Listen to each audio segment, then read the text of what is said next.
أعمال رمضان كثيرة، لكن للأسف هناك قطاع طرق لرمضان، هناك شياطين إنس مو بس شياطين جن من الآن يتجهزون علشان أول رمضان من أول يوم يفسدون عليك شهر رمضان. أكون صريح، بعض منتجي المسلسلات تركوا 11 شهرا ما جو إلا على شهر رمضان، يبون يخربونه، يبون يفسدونه. خافوا الله في المسلمين. يعني تركتوا 11 شهرا، جئتوا رمضان بثيتوا في كل سمومكم، ويا ليت مسلسلات زينة ونافعة وتاريخية ومفيدة وإسلامية عشان في احترام للشهر على الأقل.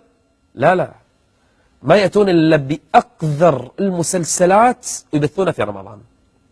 شنو فيها من خيانات، شنو فيها من معاكسات، شنو فيها من كلام وسخ، شنو فيها من لبس قذر، شنو فيها من حركات فاحشة.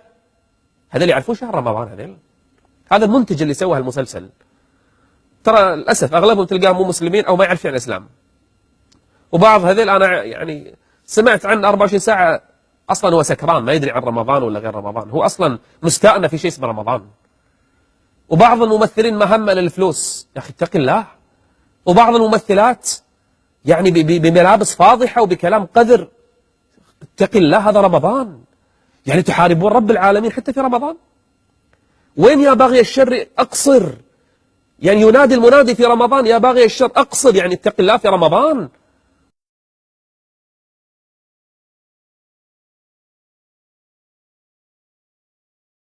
سلات دعاياتها وإعلاناتها وإغراءاتها. وبعض الناس شوفوا جدوله برمضان، بدل ما يقول أنا أبي أقرأ جزء الظهر جزء العصر وبالليل بصلي تراويح وبعدين بروح أصل أرحامي وبعدين لا، عندي مسلسل الظهر ومسلسلين العصر ومسلسل بعد الفطور ومسلسل بعد التراويح ومسلسل الفجر. هذا رمضان يا جماعة، خلونا نحترم هذا الشهر. أنت في رمضان ترى الجنة مفتوحة، النار مغلقة، شياطين مصفدة. شلون تسمح لنفسك تفسد على المسلمين صيامهم؟ ترى أنت قاعد تحاد رب العالمين.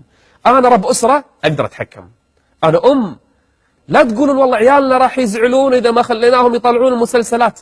نصيحة أول أسبوع وخروهم عنها، ترى بعدين ما حد يبي خلاص.